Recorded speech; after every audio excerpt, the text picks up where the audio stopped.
Okay, so my patient is a known history of malignant hyperthermia, so I'm gonna start by taking the vaporizers off and completely out of the room.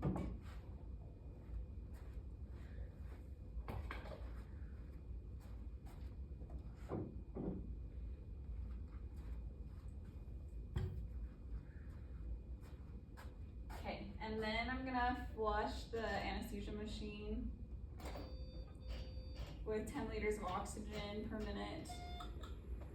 And I'm gonna check the manufacturer's recommendations for cleansing the anesthesia machine of all the gases for MH patients. But for this machine, I'm gonna do 20 minutes at least. And then I'm also gonna keep this running at 10 liters when I go and pick up my patient to help prevent the rebound phenomenon. And then I'm switching out this circuit to making sure I get a new disposable circuit, and then I can also use some charcoal filters on the inspiratory and expiratory valve to prevent any anesthetic gas from getting to my patient. Okay, I'm gonna do my anesthesia machine check. So I'm going to make sure that my auxiliary O2 tank is at least half full, which it is. I'm gonna make sure my pipeline pressures are at least 50 PSI. I'm gonna make sure that I can't create a hypoxic mixture with the nitrous.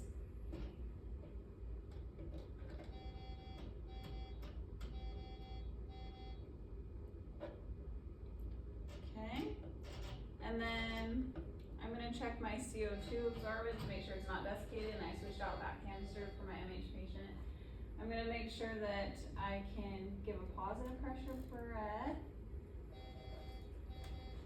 And I'm going to do my high pressure leak test. So I'm going to close off my APL valve to 70, include the Y piece, and I should be able to maintain 30 centimeters of pressure for at least 10 seconds. I'm going to look at my inspiratory and expiratory valves fluttering. I'm going to make sure my proper vent settings are ready for my patient's body size. And then I'm going to check my suction, make sure that's working.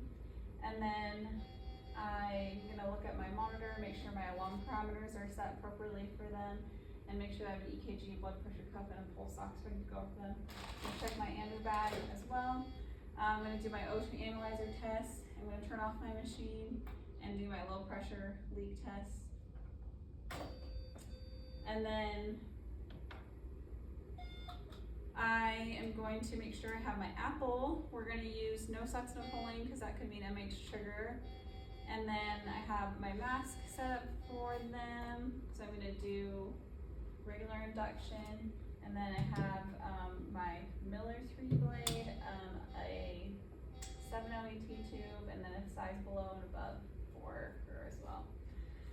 Okay, so my medications that I'm intubating with are gonna be Fent, Prop, and Rock, and lidocaine. So I have those prepared and ready to go as well. And then I have my tape for the eyes set up. Okay, I'll turn this off so it doesn't annoy me. Okay, so my patient today is Charlotte B. She's a 20-year-old female. She's 168 centimeters and 72 kilos. Her BMI is 25.5, and she's in the overweight category. So her history, she has controlled diabetes, she's got hypertension, she's got mild OSA as well, so her ASA class is a 3. I'm going to review the patient's chart and labs before we get started today. She is presenting for a lap appy. So I'm going to do my airway exam. So I'm going to look at her Malapati, and she is a class 3. I'm going to check her upper lip bite test, which she's a class 1. I'm going to check her range of motion, and she has no paresthesias there. She has a thyromental distance greater than 6 centimeters, so that's within normal limits, and then her incisor gap is within normal limits greater than 6 centimeters as well. I'm going to listen to her heart and lungs. Her lungs sound clear. I have a normal S1, S2 for heart sounds, and then I'm going to ask her some questions about her physical exam. Has she had any syncopal episodes, any history of seizures or paresthesias, any chest pain, shortness of breath, any heart problems I need to know about, any asthma, kidney, liver disease, diabetes, that I already know about the diabetes, any exercise intolerance, what did you have for breakfast today, and assess her NPO status. Have you had a recent cough, cold, or flu, And then I'm gonna make sure to know everything about her malignant hyperthermia history. So, did she ever have an event of malignant hyperthermia? Has she had family history of it?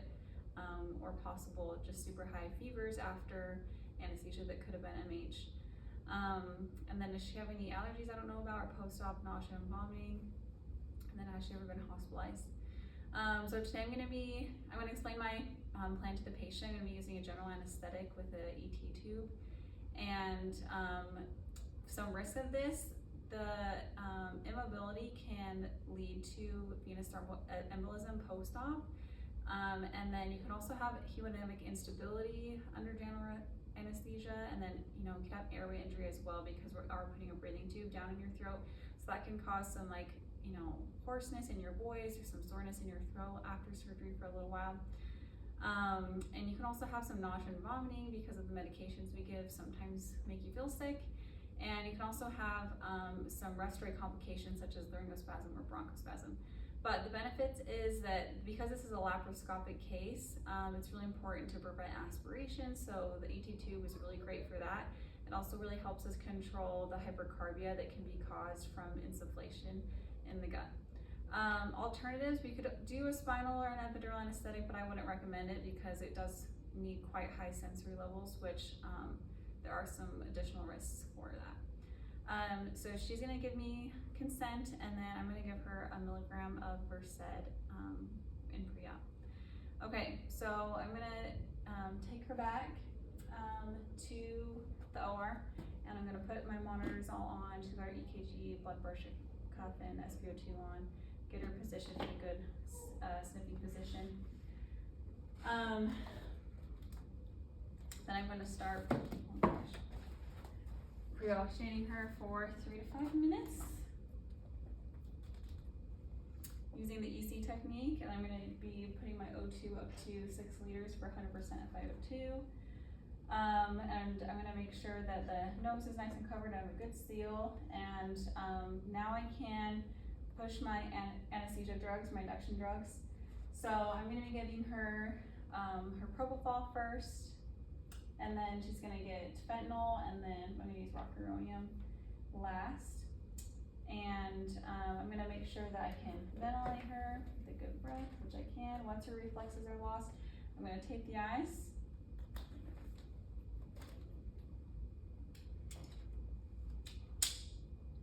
I'm gonna use my Miller 3 blade here to lift the epiglottis out of the way so I can visualize the cords and get the tube. Once the tube's past the cords, I can pull the stylet. I'm going to auscultate for bilateral breath sounds. I'm going to see misting in the tube, and then I should get my end tidal here as well. And then I'm going to plate the cuff here and secure the tube at 24 at the T. There. Okay, so I'm going to be using a TIVA during the case so that we can avoid MH triggers like succinylcholine and the volatile agents. And then my TIVA cocktail I'm going to use is propofol. It's 125 mics per kg per hour. And I'm going to use Sufenta, 0.25 mics per kg per hour as well. So during the case, I'm going to be watching for signs of MH, which can include masseter spasm. The first thing I'll see is the increasing end tidal that does not correlate with my ventilation. And then I can see tachycardia, tachypnea, a labile blood pressure, a temperature increase, high O2 consumption, mottled or cyanotic in skin, acidosis, arrhythmias, and myoglobinuria. And these signs can actually occur up to 6 hours after the triggering agent. So this is something we need to be watching for in PACU as well for a short case. If I do suspect MH, I'm going to have the OR nurse call the hotline while I call for additional help. And I'm going to DC the triggering agents. I'm going to start hyperventilating with 100% FiO2. I'm going to give dantrolene, sodium bicarb, 1 to 2 milliequivalents per kg, glucose and insulin, ice cold fluids, give Lasix so I can maintain a urine output of greater than 2 mils per kg per hour. and then I'm going to monitor for tachycardia and arrhythmias as well. I am going to extubate this patient fully awake for their OSA. So once I make sure I get all my twitches back, I'm going to give my full reversal agent as well.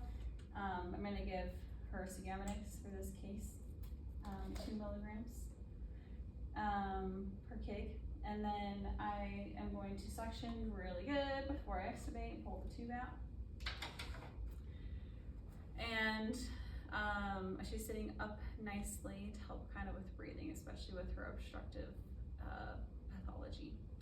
So I'm going to take her to PACU and give a little report to the PACU nurse. So this is Charlotte B. She's a 20-year-old female. She has a history of MH, which is significant. And then she's 168 centimeters and 72 kilograms.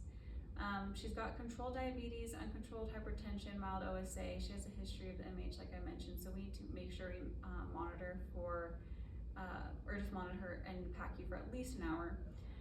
Make sure we're looking for any MH signs, such as the end-tidal CO2, tachycardia, tachypnea.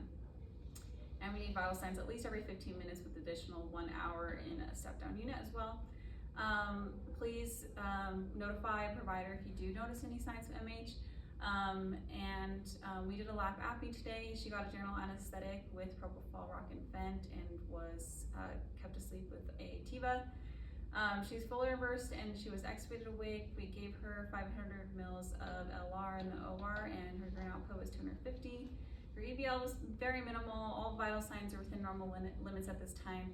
So she can have some oral pain medication when she is awake, and I'll order some NSAIDs PRN and have her CPAP ready for in recovery.